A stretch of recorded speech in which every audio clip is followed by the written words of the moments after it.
Hello, you look cool. Thank you, so do you. How you doing? I'm understated. I always dress like Oh, this. you just down for me. Yeah. This is how I walk about in heels at home. You got enough recycling out there? I'm doing my bit for the environment. It smells absolutely amazing in here. Thank you. Is it this? It's actually my vagina. Oh, is it your vagina?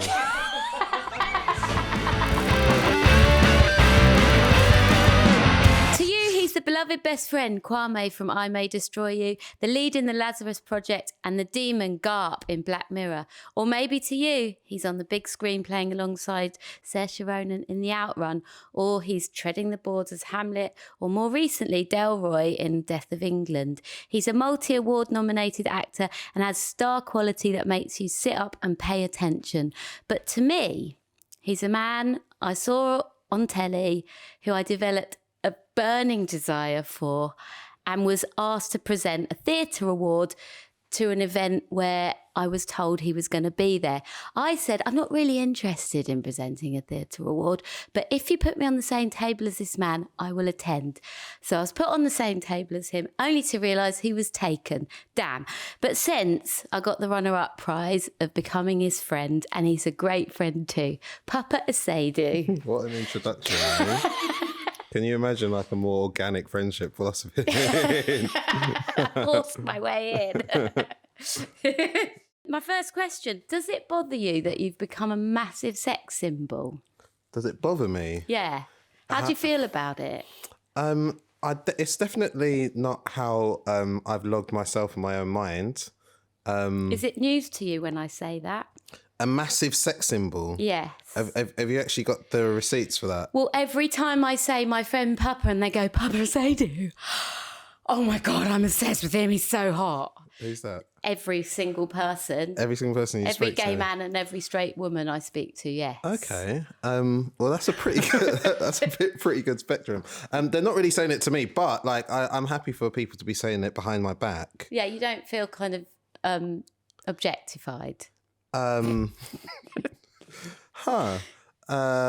mum's always telling me off for like making men saying stuff like I just said about you to men because she says that if they did it about a woman, it would be a terrible thing. It would be awful if I came on your podcast and said you fancied me. I would like it. Every time I talk about my friend. I'd really like it. How do you feel about doing this podcast? Did you expect it to be like this? Is this a real question? Yeah. Or are we... Oh, all right. How do I feel about doing this podcast? Well, you know I'd do anything for you, Paloma, but... Anything?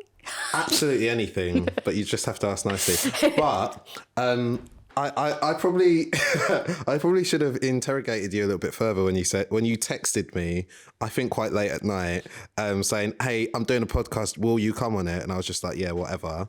And then I had a chat with the producer, I think last week, and they revealed to me what the actual what the requirements of the podcasts are, and I was like, oh my God, now I'm gonna have to share all my deepest, darkest, my secret thoughts and stories.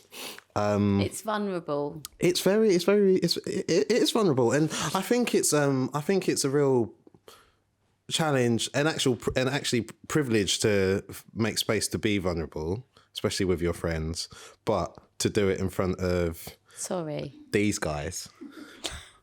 Don't be sorry. No, I'm very happy to be here. I just feel like, don't you, that we don't always get to know people, and I feel like when I Google you, which I did for the purpose of this, you're really interesting. For the purpose of this, I Googled you, and it's like amazing, but I know a version of you that I think's even more special.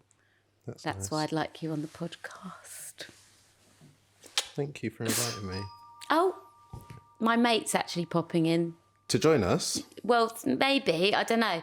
Baby, I'm making a podcast. Babe, I'm so sorry I'm late. You're always late. Yes. This is Baby. This is Paapa. Hello, baby. Two of my besties meeting. I'm good. You look gorgeous. You are absolutely stunning. You look gorgeous, though. Oh my God! She's gay. What's your point? telling you. Yeah, but we're This just. is what I I'm mean, telling like, you. this This is what I'm hold on. telling you. This is just like mutual Mutual appreciation, appreciation. isn't it? Yeah, but Do you know I'm what I mean? this is You're what I was like just... adding a whole other thing but to I was it. just... No, I know my friends. I know Well, that. She do just you? melted. I have to say that you are very good looking. It's the beard and the smile and these eyes. Looking at Oh you. my days, I can't, yeah. Are you gonna come sit with us? I don't know what's going to happen, but I need a minute. Can I get my things done? What do I do after? Just Sorry. go to the kitchen, help yourself to drink, and then come in when you want. I will. We'll What's be your here. name? My name? I don't know. Paapa. Paapa. Oh, yeah. Oh yeah. That's Baby. I've known her since I was 16 and she sings with me sometimes, but also she's a solo singer artist and one of my best friends. She's coming. She's well fit. How do you perceive the word mad? It's funny, you know, when I first read it, I didn't even think about like the shadow meanings of it or the many meanings of it. My initial thought of it was as angry, mad as in angry. That's interesting mad. to me. That's interesting to Yeah, you? because I never thought that until I started making this podcast. Yeah, weirdly, like I didn't think of it as being something else until I heard you say it. Yeah. But like if okay, let's say we're to use the word mad to describe someone who's like not mentally healthy, is that pejorative?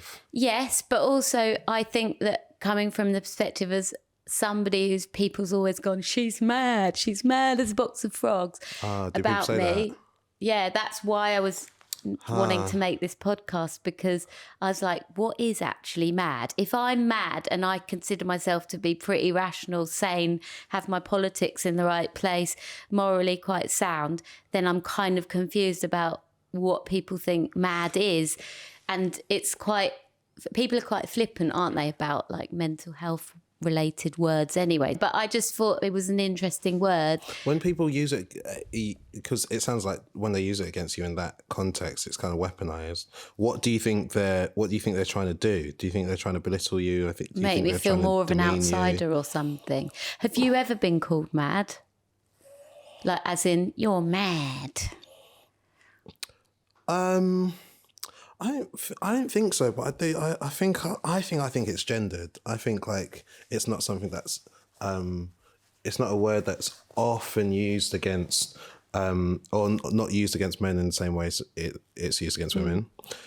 Generally, I think, and I kind of feel like, especially when men call women mad, that's because of a kind of something lacking or an insecurity in a man in terms of them being able to absorb the person that's in front of them. So they use that as a kind of thing to demean or to straitjacket. Yeah. Do you know what I'm saying? Yeah, I do. I think you're a very bright man.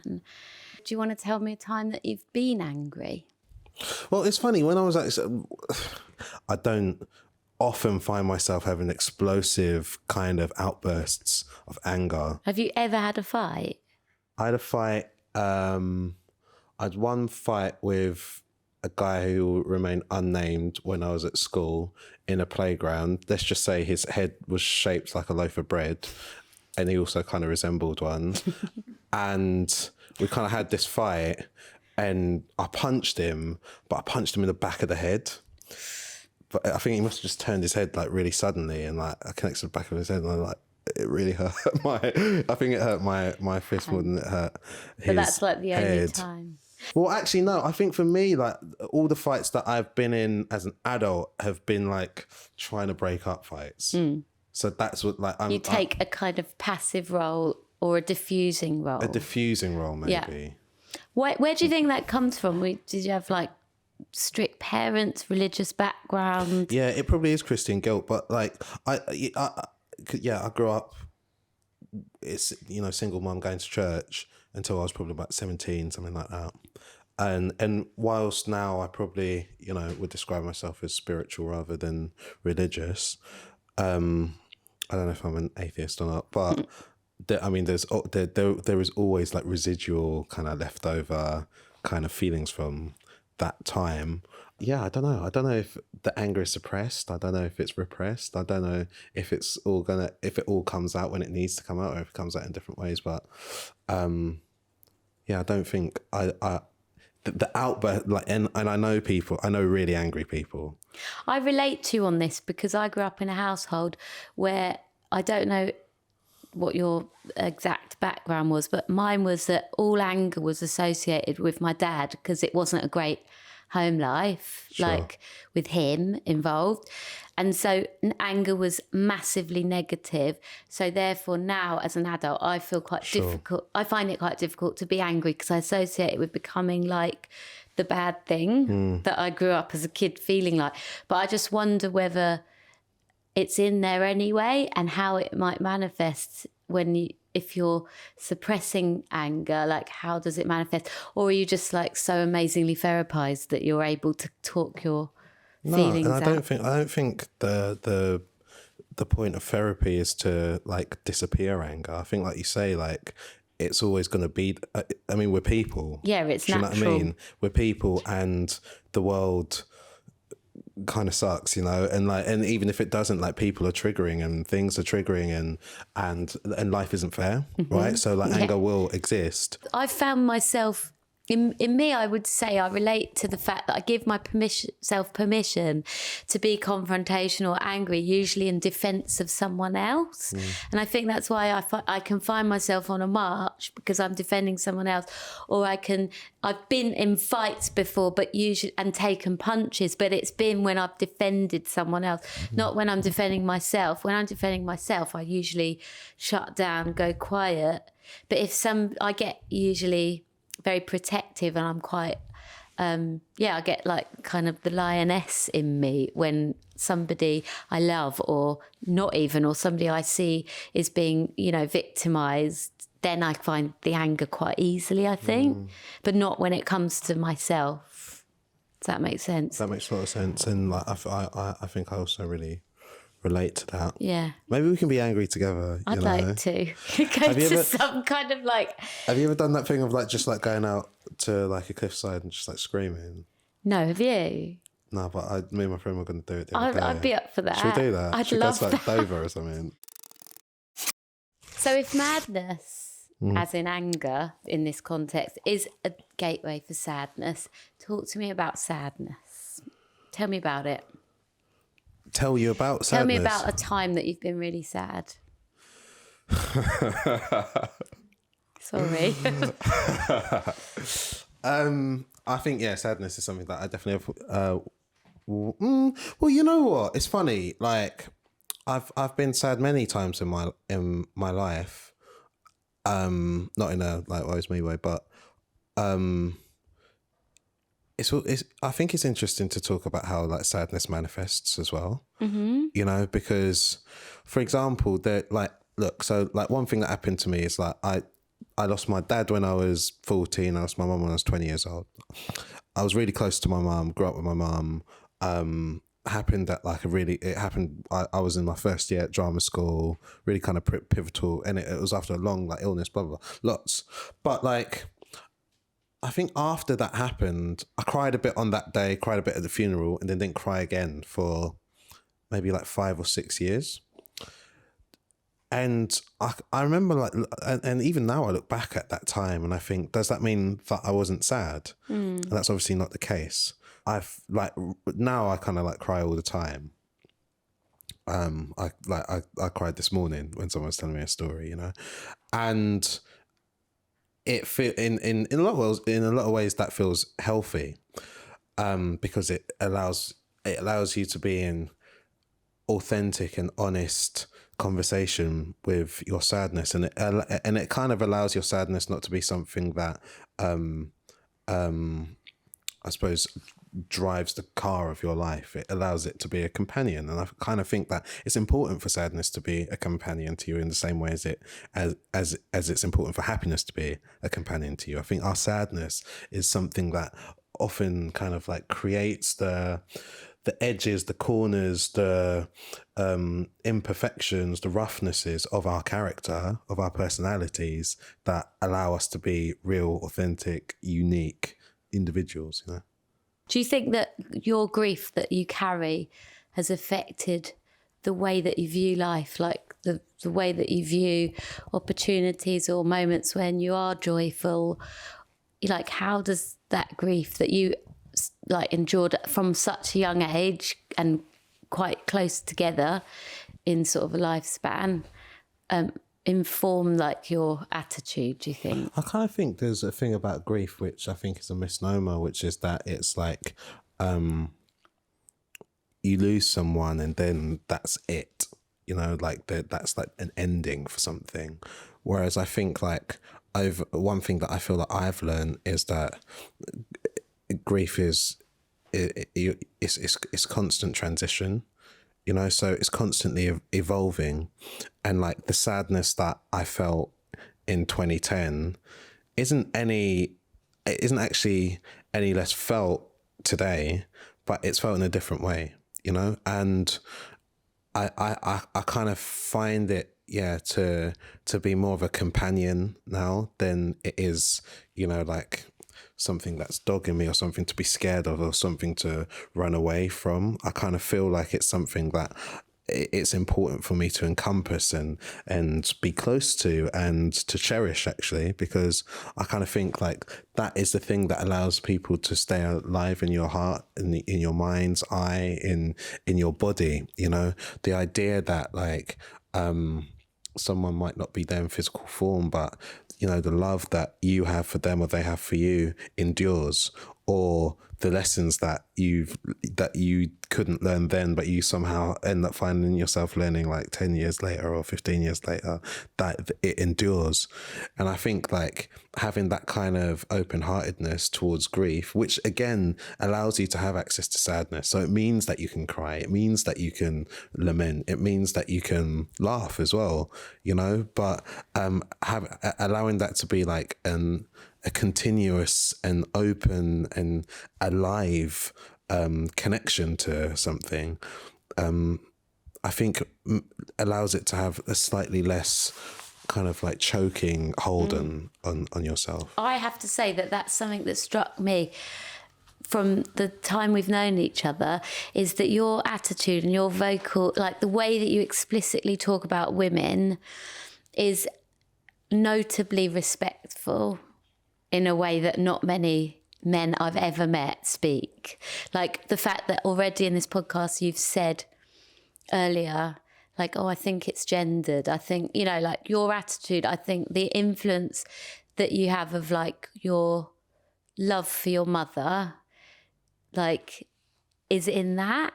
Like as a man who's, it's just like, it's obvious that she raised you in an amazing way. Also that you're an empathetic person enough to kind of take all that on board, observe what it was like to be raised by a single parent mum. You just have this innate feeling that she's living through you because of your attitude towards women. Like I always think to myself, this is a man who's been very close and tuned into women when he was growing up. Yeah, it's interesting. Obviously, like you only know what you know, right? And you only have the experience that you have, you know. As a woman, it strikes me a lot because I deal with men all the time, of course, but it's very rare. And you know what you know because it seems obvious, and also maybe in circles of actors and stuff, it's more spoken about, commonplace, but actually in reality, it isn't.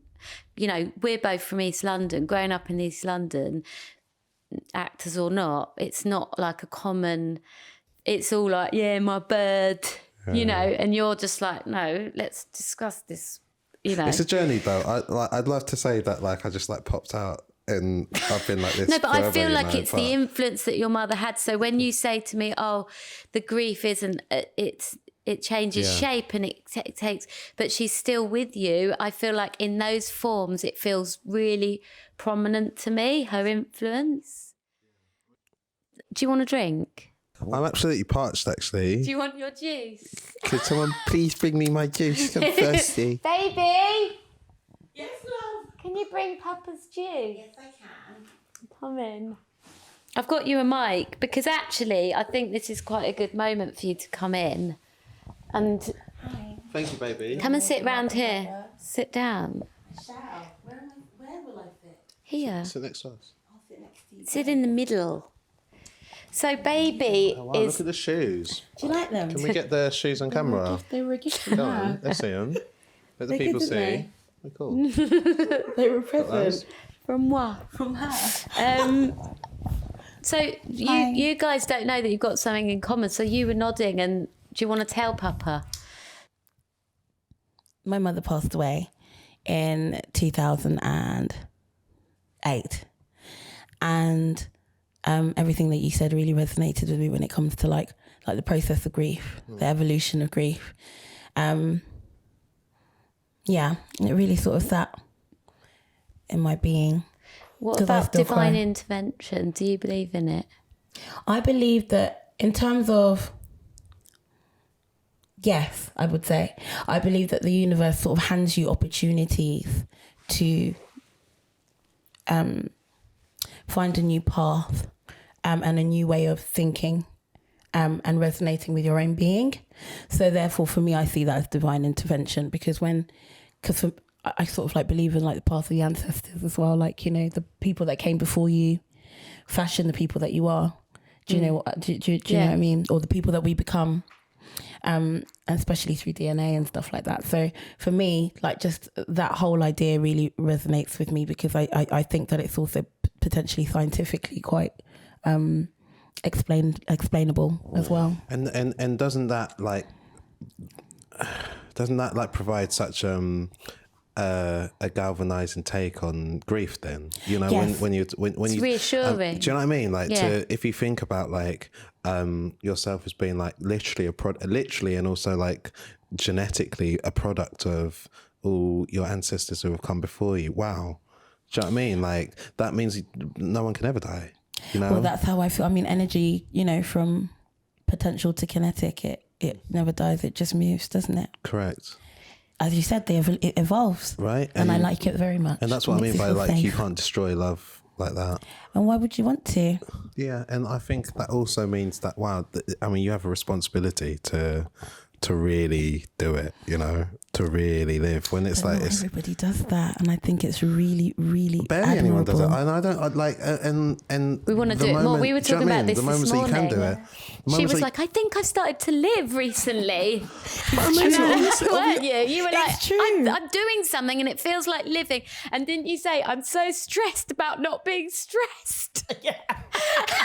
I literally did. I was like, I'm really content and happy at the moment. I'm stressed about it. Do you know what? It's been so lovely speaking to what you. a pleasure, what a privilege. Honestly, and I hope I get to speak to you more. I'm so glad that you've made this nice friend because hopefully that means that we'll see him more, Yeah, we like will. in our lives. Do you think that you are concerned with being a good person? Like, Oh my god. Why are you smiling like that? because I think you are. You think I'm concerned about it? Yeah, I think you're very preoccupied about being good and doing the right thing all the Yeah, time. totally. Like, this is really like headline. You do it really well, though. Just saying, like you but are like, good and decent yeah, and sure, but like all that. I the reason I'm laughing is because this is like very front cortex at the moment Right now. for me, and like I'm thinking about like the times like people pleasing, right? Mm-hmm. And that being an attribute that on the surface feels like it's something. It's really like an attempt to exert control, right? It's trying to control like what other people think of you, trying to control like how you are perceived in the world, trying to create safety for yourself, you know, like trying to, but like ultimately, like, are you able to do that in a way that allows you to remain authentic, that allows you to remain truthful with yourself and with others? Probably not. And eventually, like, I kind of think it leads to you having to make a decision as to whether that's the most important thing or whether allowing your true self to come out is the most important thing. I agree. I've actually got a song lyric in one of my songs that says, sometimes to heal you have to hurt. And at the time I wrote it, I meant sometimes to heal yourself you've got to hurt other people. And that's just the worst feeling, is like thinking that at times there's no way out of the fact that in order to like make yourself feel happier, you may have to hurt another person. And I think that's a really difficult thing to bargain with in just in life. But like it happens in a small scale as well, if you're a people pleaser, which I am as well. And I'm really concerned about what people think of me. Like, you know, when someone says to me, I know someone who met you, and I just always jump straight down their throat. It was like, was I nice? Yeah. Or even worse. Or even worse, being like, oh, I think we've met before. Suddenly that like, and then you're like, that's like being like doused in cold water. Right? I actually have it as well, where sometimes certain fans of mine have acted like they know me, and they'll be like, Paloma, and because I don't trust that I might have forgotten them, I go, hi, and then I end up in this embrace that's like a little uncomfortably too long, and I'm like, oh, I don't know this person. And now I'm stuck and I don't know how long for, and I'm just waiting for it to release. I am interested to know, when we think about badness, like, so we've talked about, I've asked you to say something you did that was bad, but it would be remiss of me, knowing what I'm like, not to ask you about, as your experience as an East London British black male in an acting world that's predominantly run by white people, like when they are bad, because there's no denying it, these are situations where, you know, you spoke to me or others about a situation where you felt like racially profiled in roles and all of that. My question with that is, how do you maintain your sense of like kindness and equilibrium and cool when it comes to other people doing what we know are bad things, like as in directly to you? Because I envy it, and I think it's very admirable, and I don't know if I could do that. I mean, you do it daily, because like you're not top of the food chain either. No. In case you didn't know. Thanks. But like, I think eventually, look, I think it's twofold. Like, if it like, I think because that is something that really does make me angry. You know, the way, like, especially historically, the way I have the experiences that I have had, which shouldn't have happened to like someone who was that age at that stage in their career, who had the optimism or even the naivete that I had to be treated in the way I did. But you should have been able to have, really, I think, in a safe way, to be optimistic and be naive. For sure. But like we say, like, people get angry because life is fucked, right? It's not fair. But like, for me, like, it did get to a point where I was like, like, it is actually just like a doubling down on like the negative impact on myself if like I'm being oppressed, and then I'm also like putting my energy into being angry about that. Mm-hmm. So like, because you're gonna feel worse if you feel rage. It just entrenches the oppression, right? Entrenches the position that you find yourself in. Not that I'm saying that people shouldn't feel rageful. Mm-hmm. And for me, it's about like what that rage allows you to do, you know? Like, if it allows you to galvanize yourself in order to be able to think smarter, in order to like speak clearer and with more confidence and with more intentionality in terms of like confronting the things that you don't think are fair. And obviously I'm able to do that in a way that I wasn't able to do 5 years ago or 10 years ago, both because of experience, also because of how you're knowledge, perceived in the industry, also. The power that and the privilege that I am imbued with, just because of things that, you know, have happened either by design or by luck, you know. So I do feel angry, but I do consciously try and like convert that anger into action and into and also into myself, you know, like my own development, independently of what other people again try and on the kind of shackles other people will try and put upon me. I feel like I wish I was more like you. I'm just no, I do. This is genuine. What do you mean, though? No, but I mean, it's so admirable, so moving, just across this whole podcast, the way you speak about life and your perception. I completely relate to it, and I know that's why we get on. But I feel like you're streets ahead of me. I mean, but that's just the I mean, yes. Like, who's telling you that? Do you know what I mean? The bully in there. Like, but no, thank you. I hate to put you on blast now, but like, you've got a podcast right now, which is probably going to be listened to by half the country. You've just had a best-selling book. Don't start You're this. a best-selling album. You're a single mother of 2 beautiful children. You've got an amazing house. You literally designed this pillow case. You know, I think you're doing all right. You know, so like, you can allow the bully to like quiet down a little bit. What makes you glad? And it can be right now or in general or anything. You know what? I think, and like, this is actually lame, but like, I lame. feel really glad for health, you know, my own health. I as someone who's been in proximity to like ill health in many different guises and in different forms, I feel very glad to be healthy in the way that I am. And it's not always like, I was thinking earlier on, like, that I tried to run a half marathon a couple of years ago, and because I'm a psychopath, I like tried to run it way too fast, right? And like I think I got to like 16k. A half marathon is like 21k or whatever. I got to like 16k, and I was like cooked, right?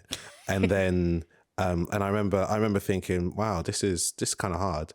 And then the next thing I remember was waking up in a hospital tent. You know, and basically I'd like continued.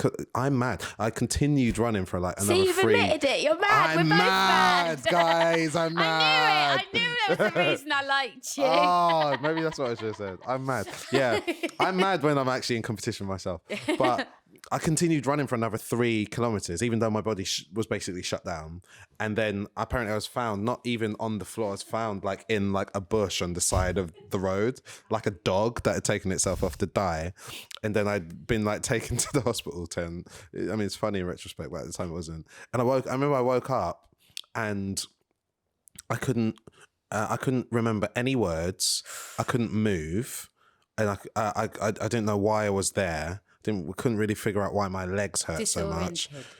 No, I was completely like, I had no faculty basically.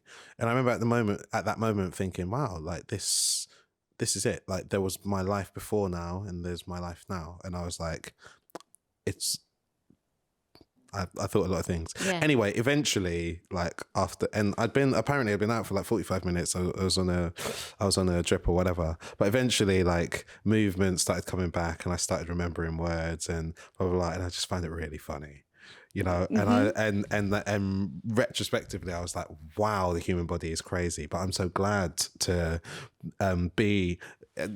have had the experience of being able to like come back from something like that and a million other things. So I feel very glad for my health. I feel very glad for my life. I feel very glad for all the privileges that have come both through like adversities and triumphs, you know. But most importantly, I feel glad to be your friend.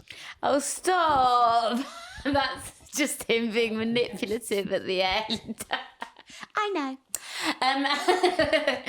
But yeah, thank you. This has been insightful and cemented the fact that I know that you're just a bad man. You're a don. Thank you. Love you, man. Thank you so much for coming. You're amazing. You're the best. Mwah, mwah. When I grow up, I want to be you. You'll grow up one day. I promise you. See you later. Bye. Get home safe. Don't let the mean streets of East London get ya. What a gem.